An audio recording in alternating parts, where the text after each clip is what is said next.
સુરતના બેસ્તાન વિસ્તારમાં લૂંટ તથા હત્યાની કોશિશની મામલો સુરતના બેસ્તાન વિસ્તારમાં લૂંટ તથા હત્યાની કોશિશનો મામલો સામે આવ્યો તેમજ પોલીસે ગણતરીના કલાકમાં 2 આરોપીને ઝડપી પાડ્યા. ફરિયાદીના ઘરમાં ઘૂસી ચોરી કરવાનો પ્રયાસ કર્યો તેમજ પરિવાર પર પ્રતિકાર કરતા આરોપી દ્વારા જીવલેણ હુમલો કરાયો હતો. આ અંગે મળતી માહિતી મુજબ બેસ્તાન વિસ્તારમાં લૂંટ તથા હત્યાની કોશિશનો મામલો સામે આવ્યો છે તેમજ પોલીસે ગણતરીના કલાકોમાં જ 2 આરોપીને ઝડપી પાડ્યા હતા. આ સાથે બંને આરોપી પોતાના અન્ય એક મિત્ર સાથે મળી આજે સવારે 5:30 વાગે ફરિયાદીના ઘરમાં ઘૂસી ચોરી કરવાનો પ્રયાસ કર્યો હતો.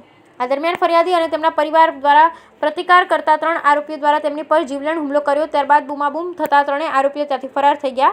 જે મામલે 3 આરોપીઓ વિરુદ્ધ બેસ્તાન પોલીસ સ્ટેશનમાં લૂંટ તથા હત્યાનો ગુનો નોંધવામાં આવ્યો અને આ મામલે બેસ્તાન પોલીસે તોહેબ જુનેદ શેખ અને કલીમ રહેમાન શેખ એમ 2 આરોપીઓને ઝડપી પાડ્યા છે અને એક આરોપી ઇમરાન મીઠાને પોલીસે વોન્ટેડ જાહેર કર્યો છે. Bureau report Sunil Ganjewala, Surat.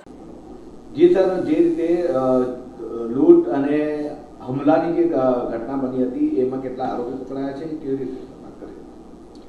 આજરોજ સિદ્દીકીનગર ભીંડી બજાર ઉનપાટિયા કે જે ભેસ્તાન પોલીસ સ્ટેશનના વિસ્તારમાં આવેલું છે ત્યાં વહેલી સવારે 5:30ના સુમારે 3 આરોપીઓએ ફરિયાદીશ્રીના ઘરમાં પ્રવેશીને ચોરી કરવાનો પ્રયત્ન કરેલ હતો અને આ બનાવમાં તેઓએ ફરિયાદીશ્રી તથા તેમના સગાને જીવલેણ હથિયારથી ઈજા પહોંચાડીને લગભગ 4000 જેટલી રોકડ તેમજ 1500ની કિંમતનો મોબાઈલ લૂંટીને જતા રહેલ છે. અને આ બનાવમાં અત્રેના પોલીસ સ્ટેશનના પીઆઈ તથા અન્ય સ્ટાફે મળીને ત્વરિત પગલાં લઈ 3 આરોપીઓ પૈકીના 2ને ઝડપી પાડેલ છે તથા કેટલીક મત્તા રિકવર કરેલ છે. જી સાહેબ, આ લોકોની કોઈ ગુનાહિત ઇતિહાસ ખરો?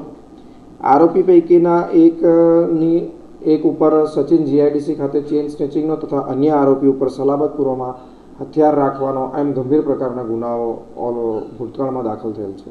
સાહેબ, આ લોકો લૂંટ કેમ કરે છે, કઈ પાછળનું કારણ? આ અંગે અમારી વધુ તપાસ ચાલુ છે. કયા આરોપી પકડાવાના કયા બાકી છે?